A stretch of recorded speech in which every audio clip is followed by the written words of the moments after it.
Well, hi there. Welcome to the first drive impression.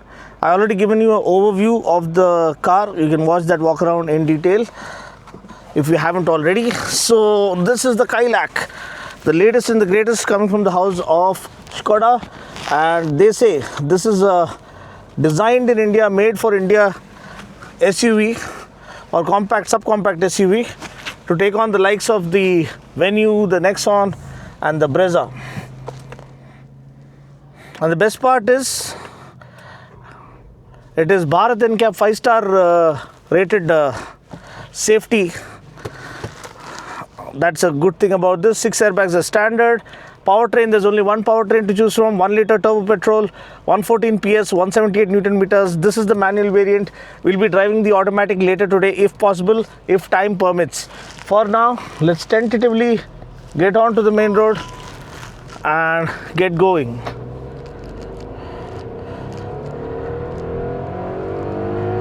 Oh, that sound though. I have driven the turbo petrol in the Kushaq as well as the Slavia. It is a beautifully tuned engine, a perfect blend of power and economy. The grunt, wow, it's just incredible. So satisfying, giving you the sporty grunt. The shifts are smooth. The clutch travel is a little bit high. It could have been slightly low, lesser clutch travel to make things lesser fatigued, but the shifts are beautiful.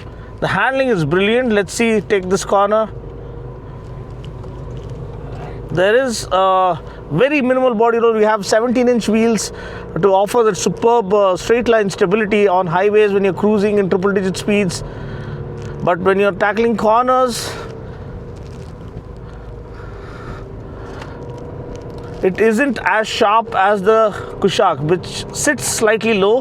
This one feels slightly taller, but still they've done a good job with the steering calibration.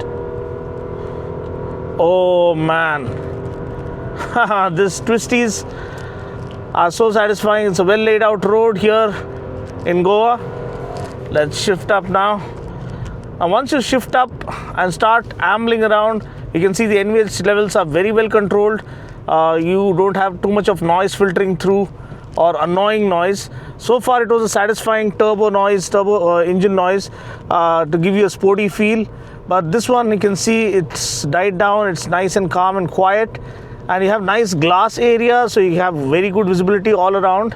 The only glitch that I could find, or fault that I could find was with the rear view camera. I'll just show it to you in a moment. It's a very low resolution camera, and even the space that they have utilized for the display is not quite up there, because this is a huge 10-inch display and they could have utilized it in a much better way. So floor the pedal, you have adequate overtaking power, good amount of power delivery, good amount of torque delivery. The steering feel is very premium for a car in this segment. Soft touch feel, and some of the inner elements, the interior elements, are also very well done to give you an upmarket feel. And this is a lovely road. We had driven the curve here early in the morning. That was absolutely breathtaking and very pleasant. Now it's mid-afternoon. The hot sun is shining right on top of our heads, but still you can get an idea as to how the visibility is. The 10-inch touchscreen infotainment system with wireless Android Auto and Apple CarPlay. You also have a TFT that's really clear.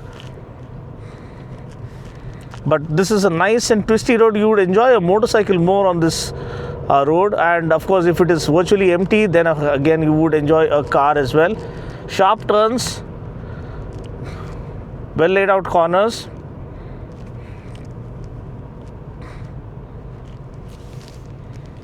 Got to be a little watchful because it's a working day and it's a regular work day, so everyone's out on their work. If it were early in the morning, it would have been better. They could have got, but you can see good acceleration. In-gear acceleration is good. Overtaking power is sufficient enough. Suspension is very well laid out. Brakes, again, I would have preferred a a GT version in this. Maybe in the days to come, maybe they've saved it for later. For now, this is what we get. Maybe an all-black sports GT kind of variant might come around with all 4 disc brakes, because 17-inch wheels, I think at least in the top spec model they could have gone with 4 disc brakes, because the top model is slightly on the expensive side, but you get only front disc brakes as of now. The user interface of the system, the infotainment system, is nice and intuitive. The touch response is also nice and fluidic, and more than that, it's the driving pleasure. It's very, very effortless to drive, even the manual, but I would still prefer the torque converter. Lesser hassle, lesser effort, fatigue-free driving experience, especially through chock-a-block city traffic.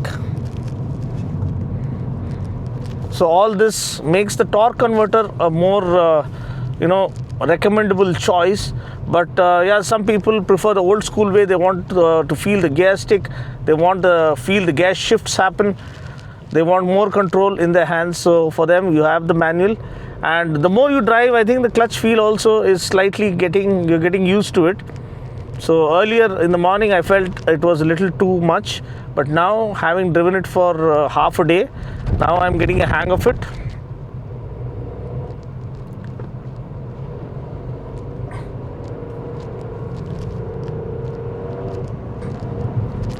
Whoa. Though being a 3-cylinder turbo petrol, this has got that juice within it to put a smile on your face when you shift down and step on the gas.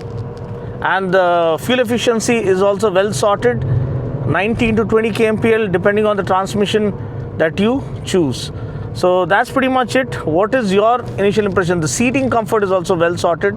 That's another thing I need to point out.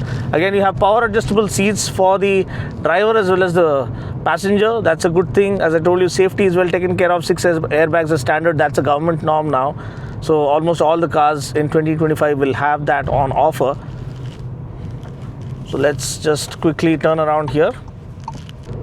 So wrapping things up, as I told you, the price starts from 7.89 lakhs, goes up to 14.4 lakhs for the top spec variant. It has all the bells and whistles. It has a tried and tested powertrain. It has the reliability and the durability that comes as standard when the branding reads Skoda. And it has a very upmarket feel to it, especially the interior as well as the exterior. Very good road presence on the outside, very plush interior on the inside.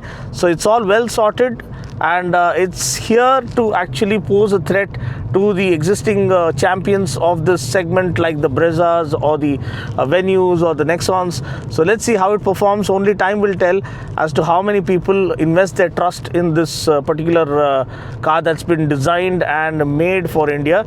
So have you driven it? What is your initial impression?